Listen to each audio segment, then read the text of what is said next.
Onward, Christian soldiers, fighting as to war. Welcome, welcome, Christian soldiers, friends old, friends new. I am One Pilgrim and One Pilgrim's Musings. We are musing through the Psalms from the Holy Scriptures, from the Old Testament.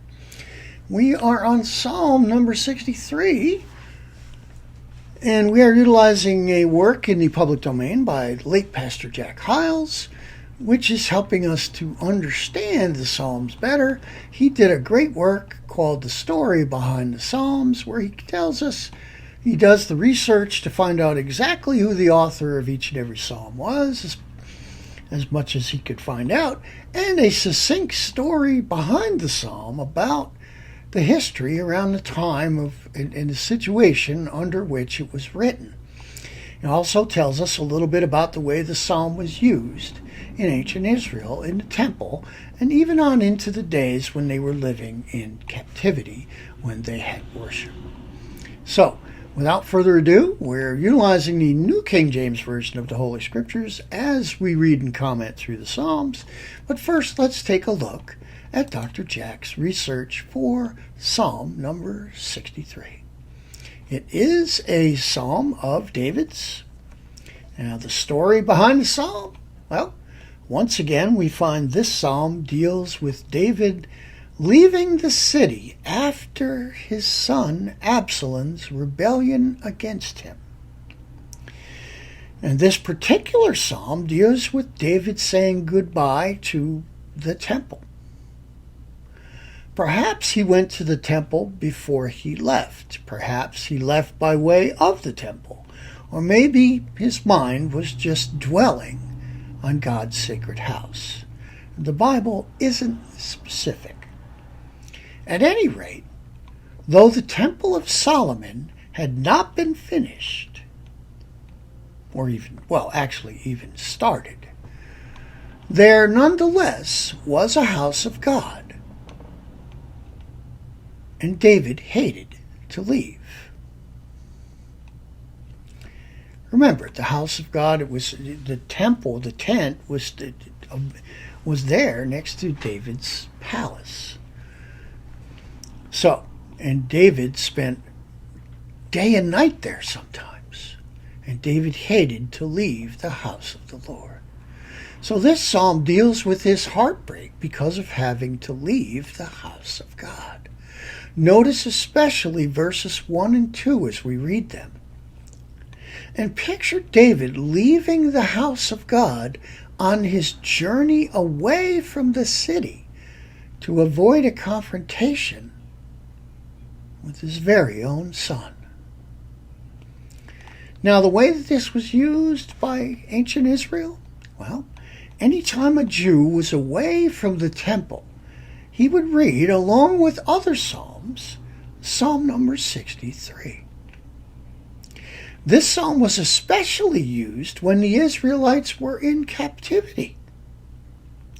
Over 500 miles from Jerusalem, no temple. For their 70 years of captivity, they longed for a house of God. And as they did, they turned to Psalm 63.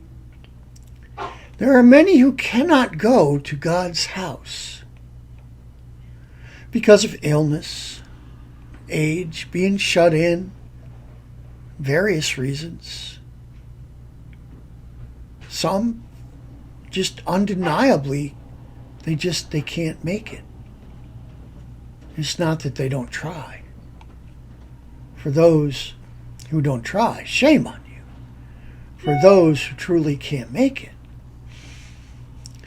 perhaps they, along with David, can explore in their quiet time the strength received in Psalm 63.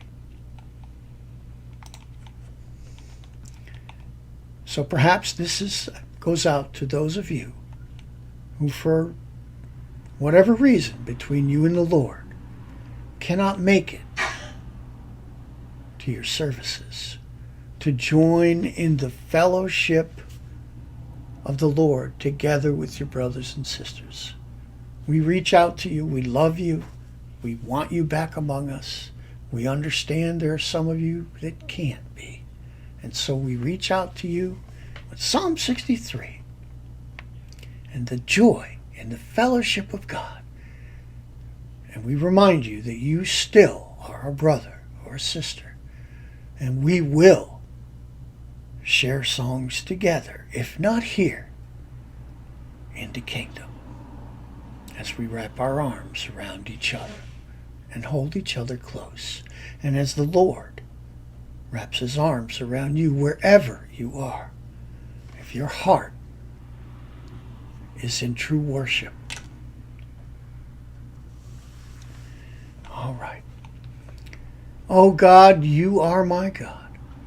Early will I seek you. My soul thirsts for you. My flesh longs for you in a dry and thirsty land where there is no water. So I have looked for you in the sanctuary to see your power and your glory, because your loving kindness is better than life. My lips shall praise you. Thus I will bless you while I live. I will lift up my hands in your name. My soul shall be satisfied as with marrow and fatness, and my mouth shall praise you with joyful lips. When I remember you on my bed, I meditate on you in the night watches, because you have been my help. Therefore, in the shadow of your wings, I will rejoice. My soul follows close behind you. Your right hand upholds me. But those who seek my life to destroy it shall go into the lower depths of the earth. They shall fall by the sword, their own sword. They shall be a portion for jackals. But the king shall rejoice in God. Everyone who swears by him shall glory, but the mouth of those who speak lies shall be stopped. There you have Psalm number 63. Please receive the blessing of the Lord. May he bless you and keep you. May he make his face to shine down upon you and give you his perfect shalom. This is One Pilgrim. I will see you tomorrow, God willing. We'll tackle Psalm number 64. Until then, the Lord is the light of your life. I'm out.